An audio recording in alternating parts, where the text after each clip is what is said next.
عباده ومن همزات الشياطين وأن يحضرون. نعوذ بالله الذي يمسك السماء أن تقع على الأرض إلا بإذنه، من شر ما خلق وزرع ومن شر الشيطان وشركه.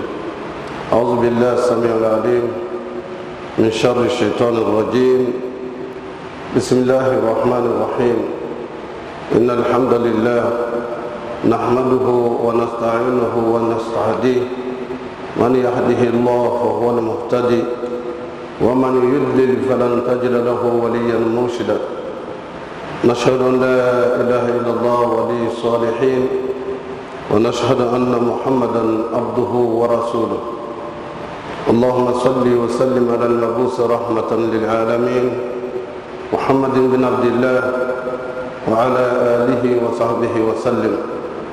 اللهم الهمنا رشدنا مراشد أمورنا، ونعوذ بك من شرور أنفسنا وسيئات أعمالنا. ربنا اتم لنا نورنا واغفر لنا إنك على كل شيء قدير. Chers frères et sœurs, Allah subhanahu wa ta'ala nous dit dans le Saint-Coran, Bismillahir Rahmanir Rahim, wa dhakkir fa inna dhikra tanfa'ul mu'minin. Rappelez, car le rappel est utile aux croyants sincères. Il nous dira encore, fadhakkir in nafa'ati dhikra. Rappelez lorsque le rappel profite, et le rappel profite aux croyants sincères. Fasse Allah que nous soyons des croyants sincères. L'événement d'aujourd'hui dont nous allons parler procède de cette même problématique que nous devons nous rappeler le passé pour construire le présent et les bases de l'avenir. L'islam est un tout. Allah n'a rien laissé au hasard. Et le prophète sallallahu alayhi wa sallam, Allah nous le dit dans son Coran, Bismillahir Rahmanir Rahim, laqad kana lakum fi rasulillahi uswatun hasana. Vous avez en la personne du prophète Mohammed sallallahu alayhi wa sallam un meilleur exemple pour celui qui espère le bonheur dans ce monde d'ici-bas et le bonheur dans l'au-delà, et qui font constamment le rappel du Seigneur des mondes. En cela donc, nous revenons et nous voyons depuis les débuts de l'islam avec le prophète Mohammed sallallahu alayhi wa sallam. Et cela, le prophète sallallahu alayhi wa sallam a reçu la révélation et il a appelé les habitants de la Mecque, les chefs traditionnels, toute la population sur le mont Safa, pour leur annoncer qu'Allah lui a révélé le début du Coran et l'a choisi comme étant le messager élu pour la transmission du message de l'islam.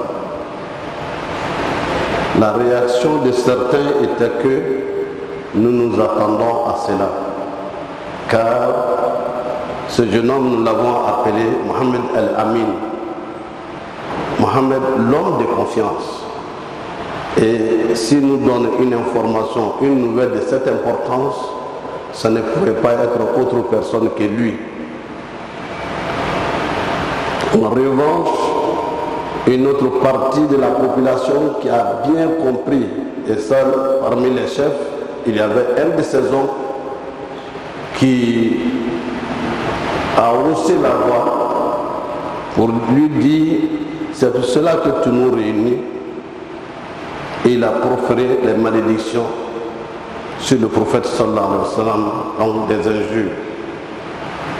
C'est l'origine de cette petite sourate où Allah subhanahu wa ta'ala répond à l'oncle du prophète sallallahu alayhi wa sallam pour lui dire Tabbat yada abi lahabin wa tab ma aghna anhu maluhu wa ma kasab sayasla naran zata lahab wa imra'atuhu hammalat al-hatab fi jidha hablun min masal. C'est Allah qui répond à la place du prophète sallallahu alayhi wa sallam pour dire à l'oncle du prophète qu'il est maudit, lui, sa femme porteuse de fagot et celle qui nuit au messager choisi par Allah lui-même. Tabbat yada abi lahabin wa tab. Sa mère est maudite, la mère de Abu Lahab, et son épouse qui l'accompagne dans les mauvaises actions contre le messager d'Allah sallallahu alayhi wa sallam. Le message est parti, l'information est partie. Voilà ce que Mohammed dit. Voilà ce que Mohammed dit. Ainsi, il a commencé à appeler les Mécois, hommes et femmes, jeunes et vieux, pour leur dire, dites, Koulou la ilaha illallah, tuflihu. Dites la ilaha illallah, dites il n'y a de Dieu qu'Allah, vous serez sauvés des vicissitudes de ce babou et vous serez sauvés du feu de l'enfer dans l'au-delà. Dites la ilaha illallah, Muhammad Rasulullah sallallahu alayhi wa sallam. Ceux qui ont bien compris et qui comprenaient très bien la langue arabe ont compris que s'il n'y a de Dieu qu'un seul Dieu, les 360 dieux qu'ils adorent, qui sont à la Kaaba, n'ont plus de place. C'est tout un édifice culturel bâti autour de cette pratique qui devait s'écrouler. Alors les chefs traditionnels ont commencé à se réunir pour dire il faut qu'on appelle Mohammed. On l'aime, il est d'une famille respectable, on l'a toujours reconnu ici comme un homme qui est vraiment particulier. Il faut qu'on lui donne des conseils. On appela son oncle Abu Talib pour lui dire il faut parler à ton neveu. Ce qu'il est en train de dire est dangereux. Vous voyez déjà les jeunes qui sont autour de lui et les poètes, les écrivains sont à son écoute et commencent à le suivre. Il faut lui dire que nous avons des dieux, dont deux grands qui sont ici à la Kaaba. Dis-lui, si il a besoin d'aide pour s'épanouir, nous sommes prêts à réunir les moyens financiers qu'il faut pour qu'il soit plus à l'aise et le plus riche de la Mecque et ses environs. Propose-lui encore que nous allons lui donner, sa femme est déjà très âgée, nous allons lui donner, il va choisir parmi les belles femmes de la Mecque, nous lui donnons nos filles. Mieux, et en plus de tout ça, il sera l'élu, le chef de toutes les tribus de la Mecque. Et comme ça, il est notre chef. On voit lui les qualités dès le départ, c'est Mohammed, l'homme de confiance. L'homme vint au prophète Mohammed sallallahu alayhi wa sallam pour lui donner l'information. Allah avait déjà informé le prophète sallallahu alayhi wa sallam pour lui dire ce qu'ils viennent proposer, voilà la réponse qu'il faut leur donner. Il leur dit,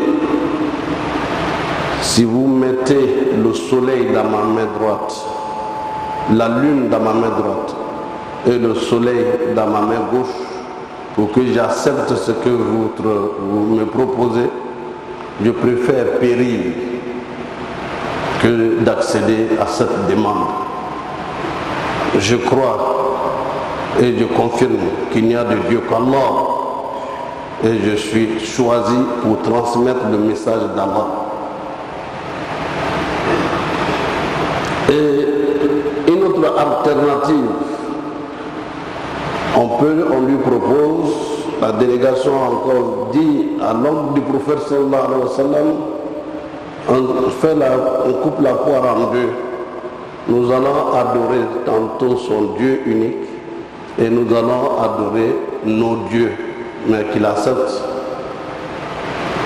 prophète dit sallallahu alayhi wa sallam, Allah lui dit, Qul ya ayyuhal kafirun, la a'budu ma ta'budun, wa la antum a'buduna ma a'budu, wa la ana a'budu ma abadtum, wa la antum a'buduna ma a'budu, lakum dinukum waliya din. Les sourates ont des circonstances de révélation. Qu'est-ce que Allah a demandé au prophète de répondre aux chefs traditionnels et aux autorités de la Mecque? Dis-leur, je n'adore pas ce que vous adorez. Vous n'adorez pas ce que j'adore. Je ne saurais être adorateur de ce que vous adorez. Vous non plus. Je ne vous demande pas obligatoirement d'adorer ce que j'adore, car l'adoration d'un Dieu unique recommande la conviction.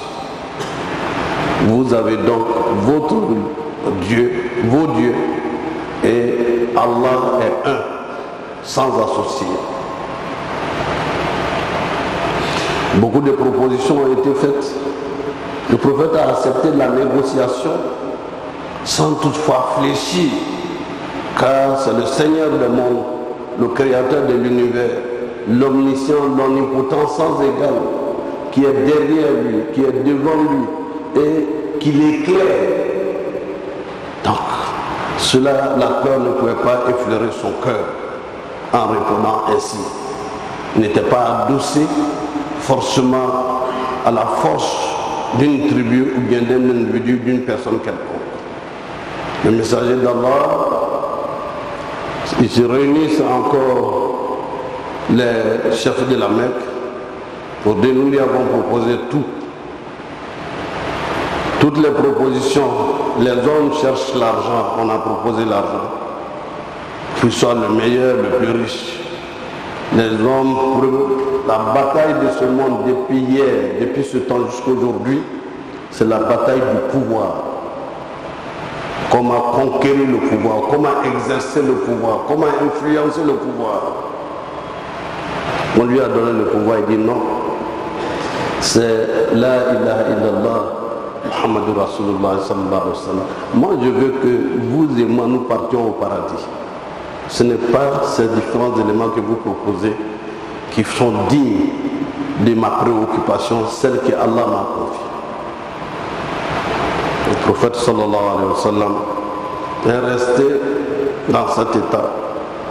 Et la réunion qui s'est tenue après, nous avons proposé toutes les alternatives dans nos négociations. Mohammed sallallahu alayhi wa sallam, il ne reste pour nous qu'une solution. Mais pendant cette période, il y avait des exactions et des tortures pour ceux qui embrassaient l'islam. Ceux qui suivaient et celles qui suivaient le prophète sallallahu alayhi wa sallam étaient torturés. Toutes sortes d'épreuves qu'on puisse imaginer à faire subir à ceux qui n'ont pas la même conviction, l'intolérance a sévi. Il aurait été facile et suffisant que le prophète dise « Je ne vous oblige pas à être musulman ».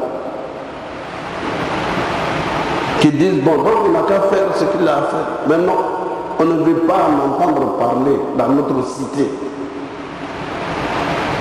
Et alors, le prophète sallallahu alayhi wa sallam ne voulait pas la confrontation, il ne voulait pas de conflit. Ses compagnons, au nombre de 70 personnes, il leur a dit, allez quelque part en Abyssinie, en Éthiopie, allez, je vous envoie chez le roi, ces gens sont hospitaliers et ces gens aiment la vérité. La première émigration de l'islam a été faite en Afrique, en Abyssinie. Ja'far était le chef de délégation. Les hommes de la Mecque, il y avait un pacte, un accord entre les gens d'Éthiopie, le roi d'Éthiopie, le Négus, et le roi de la Mecque. Donc on pouvait les extrader, les refaire venir à la Mecque pour subir la colère de leur refus d'adorer les 360 et quelques dieux. Mais le roi les a reçus. Et quand la délégation de la Mecque, des chefs de la Mecque est venue pour demander qu'on les refasse retourner à la Mecque, le roi d'Éthiopie a demandé: je vais les écouter. Non, seulement, surtout ne les écoute pas. C'est des mensonges qui sont en train de trimballer et d'entraîner des foules et des foules derrière. Il ne faut pas leur demander: donnez-les nous, on va les ramener à la Mecque. Il dit non. Et quel est le message dont Mohammed est porteur? Et ainsi, le chef de délégation fait lire la sourate Mariam et son fils immaculé, dont la naissance miraculeuse est reconnue par le Coran et vénérée par le Coran. Mariam alayhi salam wa la nabina afdal salatu wa salam. Le roi a coulé les larmes à la lecture de cette sourate. Ça ne peut pas être parole d'homme. Cela dépasse nos compositions lyriques, poétiques. Cela dépasse. Le cœur a été atteint. Et c'est immédiatement, Dieu avait atteint son cœur et il est mort musulman.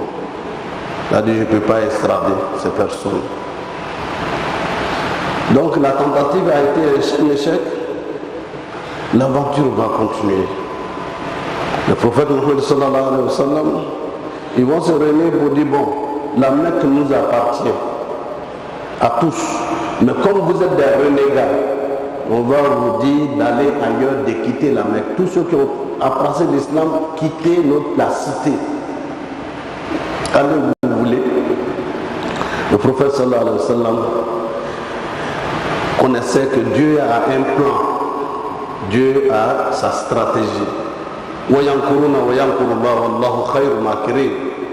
Les gens pouvaient croire que c'était la fin. Pour mettre fin à l'islam, il fallait donc leur appliquer l'embargo dans toutes ses formes. Ils sortaient de la Mecque et ils écrivirent ce pacte sur une feuille. Pour dire, ils sont estradés et ils l'ont accroché à la Kaaba. Mohammed et les convertis, ceux qui ont embrassé l'islam, sont sortis dans un creux de la montagne. La montagne, un creux de montagne, c'était où l'accès était très difficile. Ils sont restés pendant 3 ans, quelquefois sans eau. Et des âmes généreuses qui ne voulaient pas les voir périr, montaient à la montagne pour glisser de la nourriture vers eux. Et c'est dans cette peine qu'ils se nourrissaient, qu'ils arrivaient à boire et à avoir quelques dates de se nourrir pendant 3 ans. Vous savez, c'est pas facile quand on n'est pas convaincu, on n'accepte pas les épreuves jusqu'à ce que Dieu décide autrement. Et ceux-là, personne n'a dit au prophète sallallahu alayhi wa sallam: on ne savait pas que l'islam c'était comme ça. Nous, vraiment, on va retourner en ville. Personne. Au contraire, le monde qui venait augmenter. Les vieux se sont réunis et quelques sages ont dit: trouvons une autre solution. Sinon, l'histoire va relever que nous avons exterminé une partie de notre population à cause de leur foi, alors que c'est à cause de notre culture, de nos us et coutumes que nous voulons préserver. Faisons-les revenir. Et le prophète sallallahu alayhi wa sallam dit à son nom, Abu Talib: le traité, la convention que nous avons signée ensemble a été mangée par les termites. Il faut le leur dire. L'ange Gabriel, Jibril l'avait informé de cela. Ils sont allés vérifier avec témoins à l'appui pour voir, c'est fermé. Comment ça peut, les termites peuvent manger tout sauf le nom d'Allah qui est dedans. Ils ont ouvert, c'était ça. Et la conclusion, ils ont refait venir le prophète et ses compagnons dans la ville. Ça a convaincu encore ceux qui pouvaient être convaincus mais ceux qui étaient accrochés sont restés tels quels. C'est cette période-là qui sera la plus difficile, n'était pas cet embargo. Et retenons que Allah subhanahu wa ta'ala nous dit dans le Coran, Bismillahirrahmanirrahim, أحسب الناس أن يتركوا أن يقولوا آمنا وهم لا يفتنون ولقد فتنا الذين من قبلكم ولا يعلمن الله الذين صدقوا ولا يعلمن الكاذبين. Les hommes croient-ils qu'il suffit de dire nous sommes musulmans, nous sommes croyants sans être éprouvés? Dieu dit nous avons éprouvé ceux d'avant vous. C'est à partir des épreuves qu'on distingue ceux qui sont convaincus, ceux qui sont véridiques, ceux qui sont sincères de ceux qui ne le sont pas.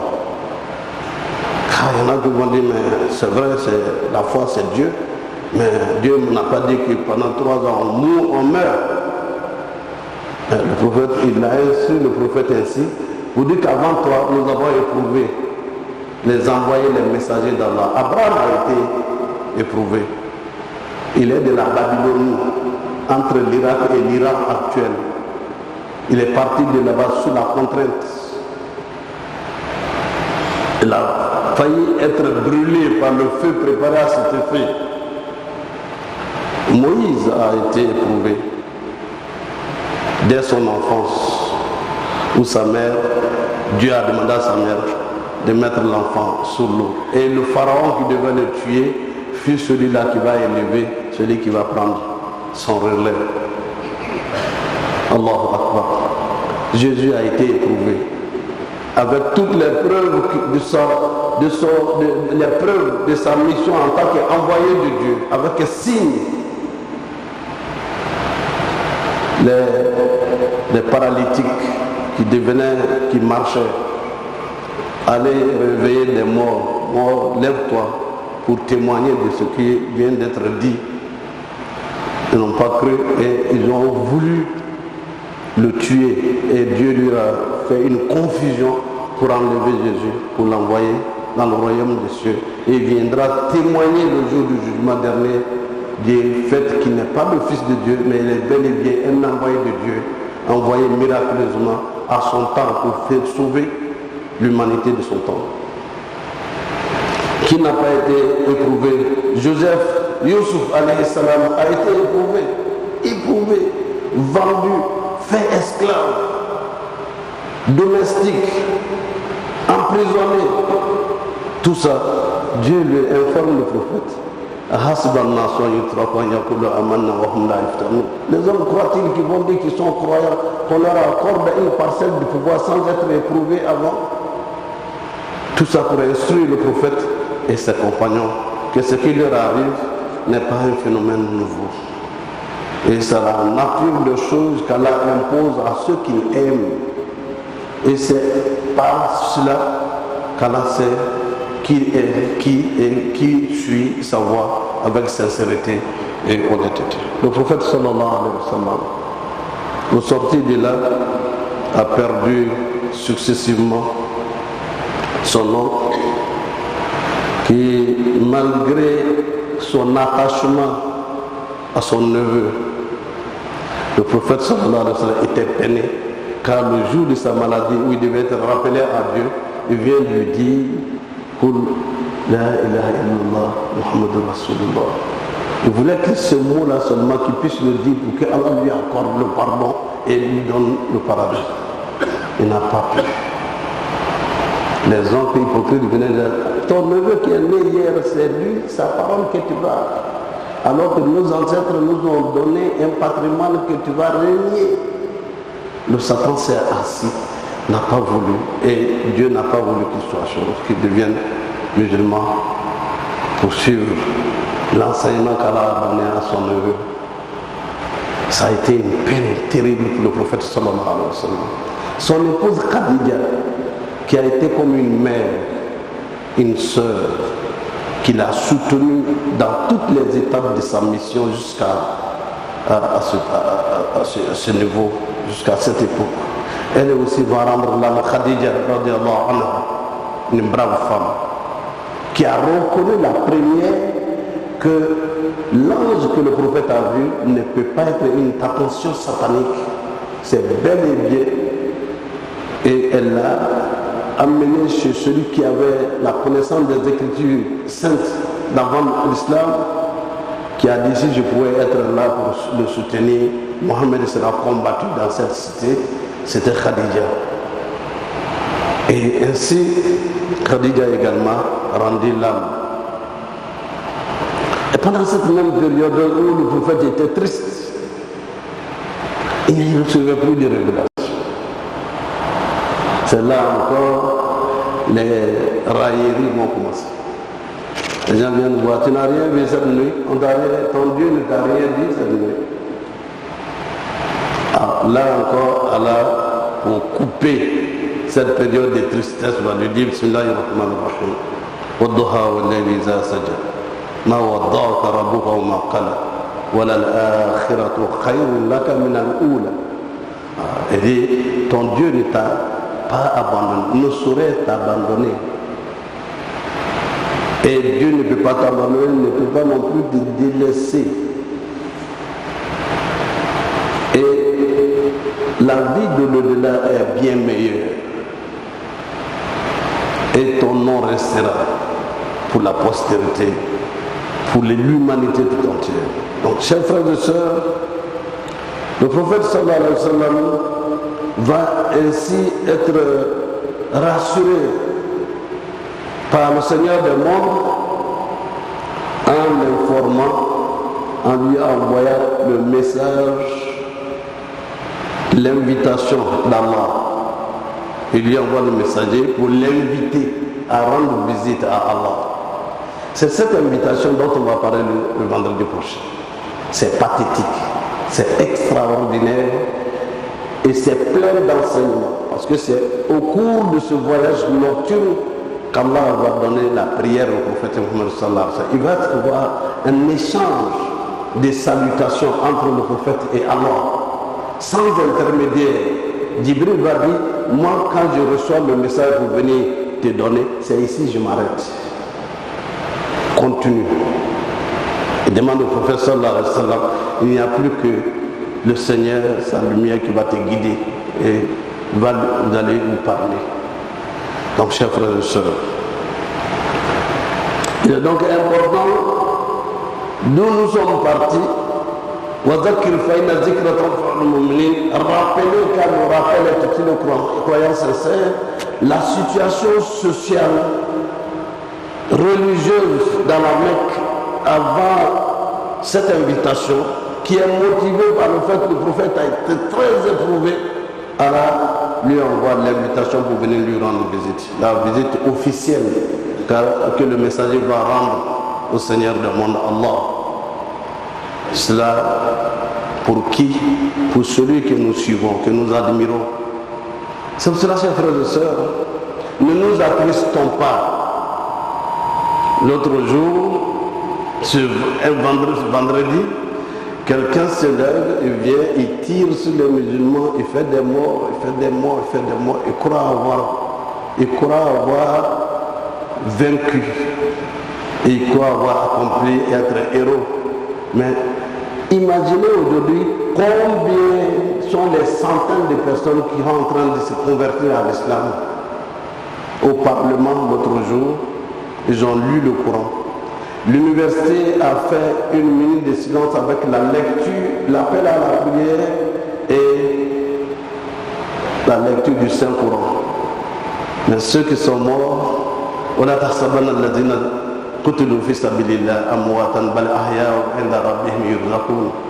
ne croyez pas que ceux qui sont morts dans la maison de Dieu, dans la voie de Dieu, sont morts. Non, ils sont vivants. Ils reçoivent leur récompense auprès du Seigneur du monde. Qu'Allah leur accorde le paradis, et il accorde le paradis à tous nos morts, tous nos parents qui nous ont précédés dans l'au-delà. Qu'Allah nous guide dans le droit chemin, qu'il nous guide dans le chemin de ceux qui l'ont comblé de ses bienfaits. أقول قولي هذا واستغفر الله لي ولكم ولسائر المسلمين من كل ذنب فاستغفروه إنه هو الغفور الرحيم.